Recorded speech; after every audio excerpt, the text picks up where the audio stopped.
অরুণোদয় হিতাধিকারী যাদের অ্যাকাউন্টের মধ্যে টাকা ঢুকে নাই তাদের জন্য একটি বিশেষ খবর।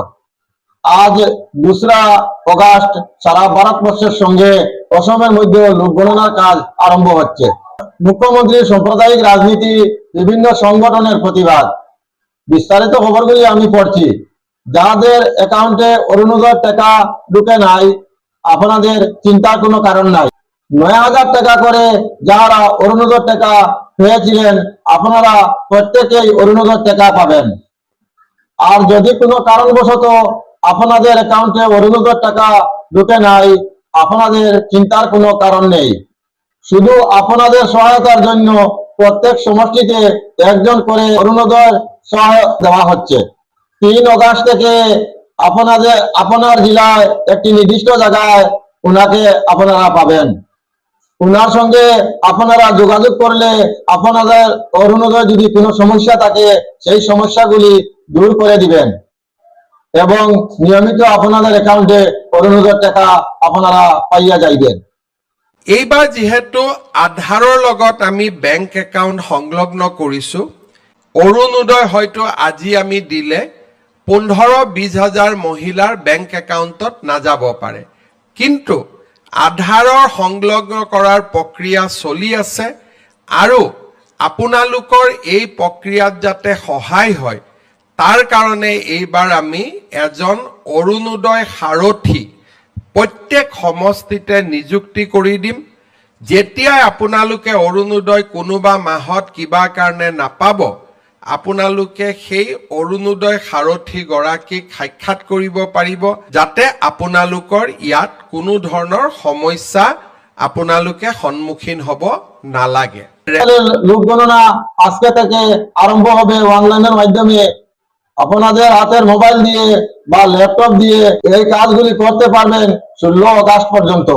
16 অগাস্টের পরে বিভাগীয় আধিকারিকগণ আপনাদের ঘরে ঘরে গিয়ে অফলাইনের মাধ্যমে এই কাজগুলি করবেন। আপনারা এ ব্যাপারে কোনো চিন্তা করবেন না কিরকম আমরা এই ফর্মগুলি ফিল আপ করব। নাগৰিকসকলে এইটো নিজৰ স্বগণনাখিনি আমি পৰ্টেলৰ যোগেদি কৰিব পাৰিব। পৰ্টেলটো হৈছে se.census.gov.in। যদি সেলফ ইনফৰমেশ্যন কৰিছে তেওঁলোকক সুধিব আমাৰ ইনফৰমেটৰসকলে গৈ যে আপুনি সেলফ ইনফৰমেশ্যন কৰিছে নেকি। যদি কৈছে যে আমি সেলফ ইনফৰমেশ্যন কৰিছোঁ তেন্তে এই সেলফ ইনফৰমেশ্যন আইডি এটা যোনটো সেলফ ইনফৰমেশ্যন কৰাৰ আগত কৰিছে সেই আইডিটো আমাৰ ইনফৰমেটৰক দিব লাগিব। তাৰপিছত বাকি প্ৰক্ৰিয়াখিনি আমাৰ ইনফৰমেটৰসকলে কৰি দিব। অসমের মুখ্যমন্ত্রী শ্রী হিমন্ত বিশ্ব শর্মা এই দুর্যোগের সময় সাম্প্রদায়িক রাজনীতি করিতেছেন বিভিন্ন দল সংগঠনের অভিযোগ। মুখ্যমন্ত্রী হিমন্ত বিশ্ব শর্মা বন্যায় আক্রান্ত জেলাগুলিতে প্রত্যেক নামঘরে 1,50,000 টাকা করে সাহায্য ঘোষণা করেছেন। এই দুর্যোগের সময় শিবসাগর জেলায় হিন্দু মানুষের আশ্রয়ের জন্য মসজিদ খুলে দেওয়া হয়েছে। মসজিদের মধ্যে হিন্দু মানুষ আশ্রয় নিয়েছেন, কিন্তু মসজিদগুলিকে কেন সাহায্য দেওয়া হয় নাই? সরকার সব মানুষের সরকার, হিন্দু মুসলিম বুদ্ধ খ্রিস্টান সবার সরকার। সরকার কিন্তু সাম্প্রদায়িক হিসাবে রাজনীতি করিতেছে। এক সাম্প্রদায়িক মানুষকে বঞ্চিত করে সরকার রাজনীতি করিতেছে।